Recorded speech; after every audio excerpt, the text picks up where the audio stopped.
Happy new रे पूछो निकल रे कोठी कर ले हां हैप्पी न्यू अरे हैप्पी न्यू क्या करे कर ले रे तू न्यू तोर बाप न्यू तोर बाप रे हमरा के काहे कर ले न्यू सालवा बड़का दुगला ना मतलब तू कहले का बोले हैप्पी न्यू ईयर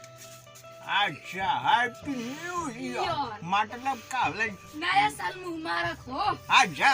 तोहरा मुंह मारू जा बोल चोरी करा और सुनाओ ना कहाँ ठीक कहाँ बा। कर रे प्लीज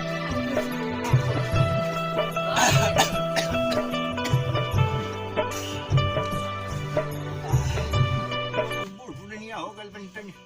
देह कमजोर हो गल बा नोट दिस खींचे ना अरे बाबू लंच फिशम तो नहीं के खाए के उम्र भाई हमारे के का खोले बड़ा बाबू